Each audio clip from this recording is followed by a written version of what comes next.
Good evening. I'm Father Alexander. This is St. Peter's in Hove, and here we go again on the 215th step in our walking tour through the Bible, and we're going to look at the Song of Songs.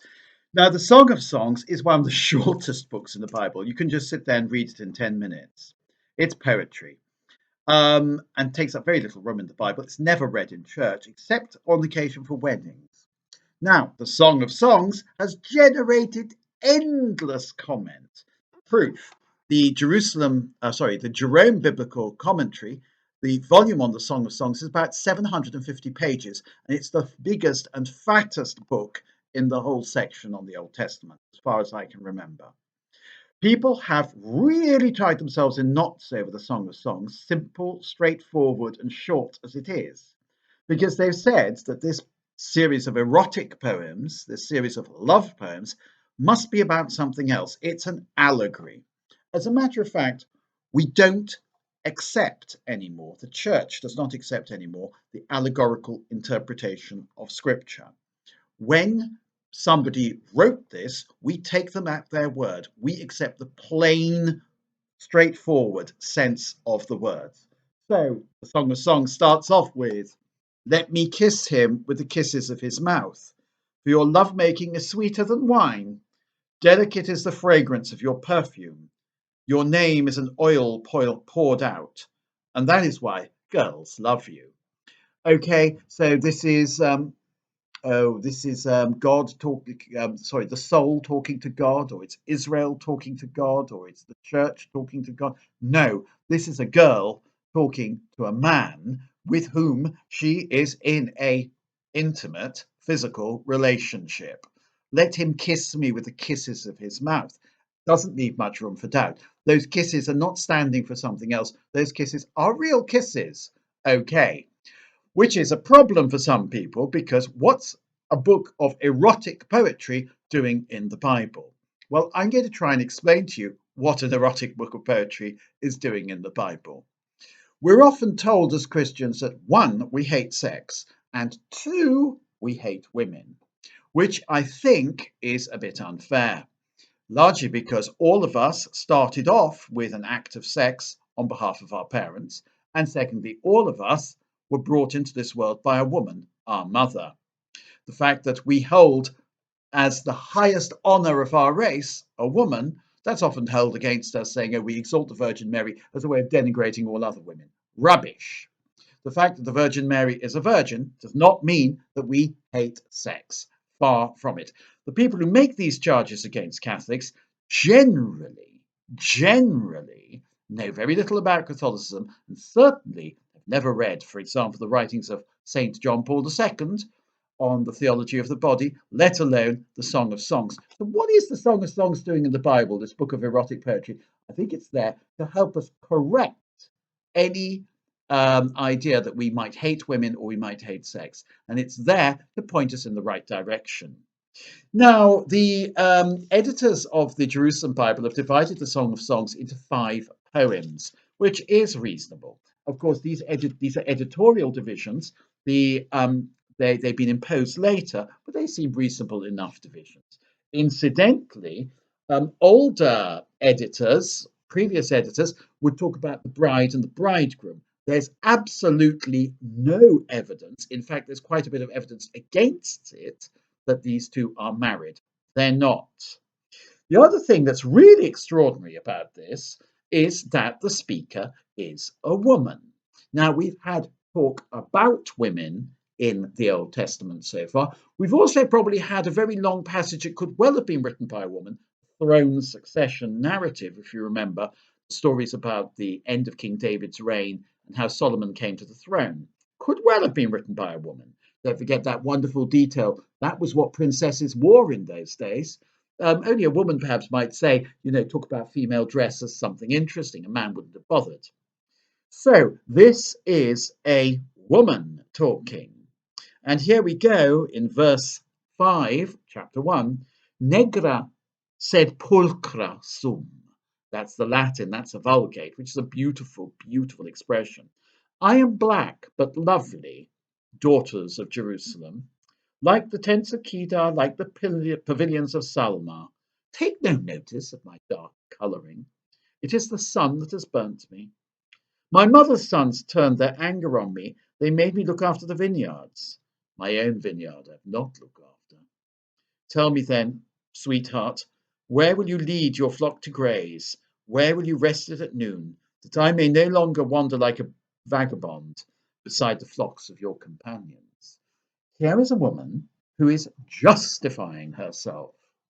Now, okay, that really does go against this idea that some people have that women just have to not justify themselves, but excuse themselves. Oh, excuse me for appearing in public and disappear. No, Negra said, pulchra sum. I am black, but I am beautiful. And you don't like that, daughters of Jerusalem. I hold you in contempt. This woman is not just a woman, not just a woman speaking, not just a woman justifying herself. This is a woman shrugging off criticism. Now, in those days, those far off days, if you were a beautiful lady, you stayed indoors and you didn't get sunburned, rather different from modern era, and you were pale. We know this as a fact because you look at the portraiture we have from ancient Egypt, that Nefertiti was completely white, whereas her husband, who went out into the fields to see what was going on, he would have got a tan. Nefertiti never went anywhere, and so she had this beautiful pale skin, which was considered rather nice in those days. But this girl works. She's out in the vineyards. Her brothers made her work. So probably this is saying, Negra, I'm dark, I'm sunburnt, but I'm comely. I'm gorgeous, she's saying. And the fact of the matter is I had to work and so on. So I'm lower class. I'm not like you, daughters of Jerusalem, who sit indoors, fanning yourselves, never go anywhere, never do anything. I've got a job, I've got a life, and I have got a man who I am propositioning. And she says, tell me, sweetheart, where will you lead your flock to graze so that I can come along and graze my flock with you? I compare you, she goes on, my love, to my mare harnessed. No, sorry, that's the lover speaking. And so on. He compares her to a horse, which is a rather odd thing. I mean, some of the comparisons are rather eccentric by our standards. Your cheeks show fair between their pendants, and your neck with its necklaces. We shall make you golden earrings and beads of silver. While the king rests in his own room, my nard, she says, yields it perfume. My love is a sachet of myrrh lying between my breasts. So, I mean, this is actually quite physical. My love is a cluster of henna flowers among the vines of Engedi. How beautiful you are, my beloved. How beautiful you are. Your eyes are doves.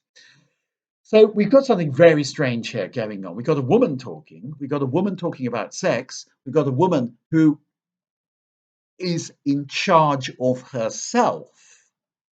She's not dependent on her brothers. She's in charge of herself. A woman who has, to use a modern term, has agency.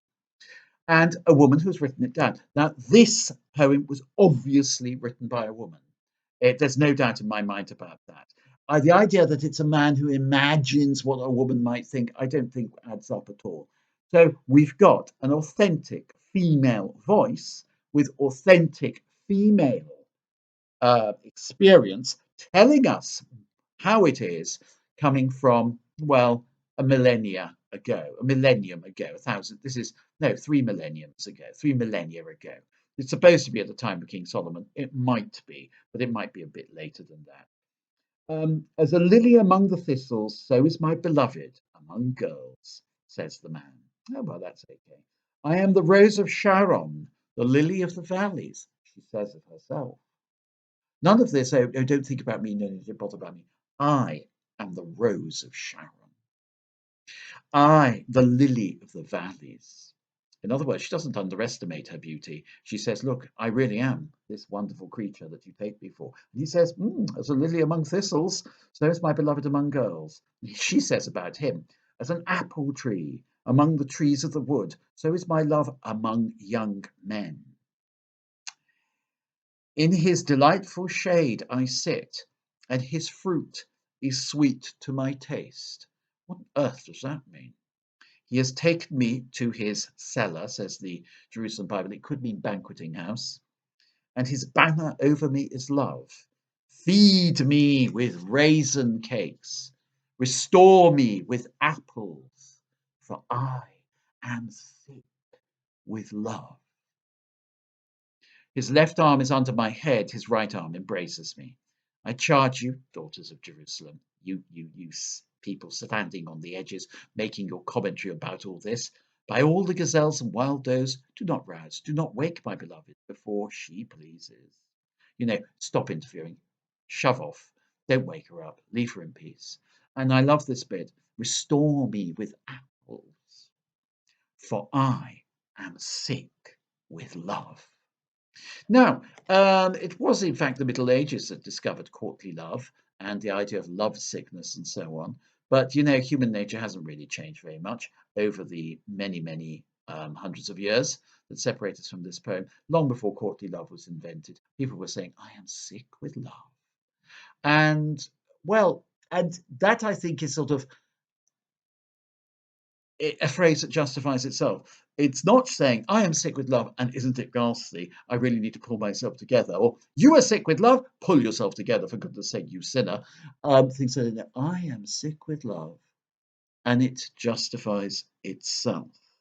So this is quite a revolutionary poem, isn't it? Because we've got women speaking, women telling us what to do, women telling other people what to do, women saying, I am sick with love. Please don't blame me. No, she's not even saying, she's not asking for excuses. She's not asking for approval. She's just saying, I am sick with love. Take it or leave it. That's the way things are.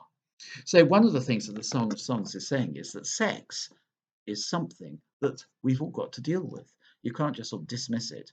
Here she comes. Nigras et pulchra sum. I'm sick with love. What a woman.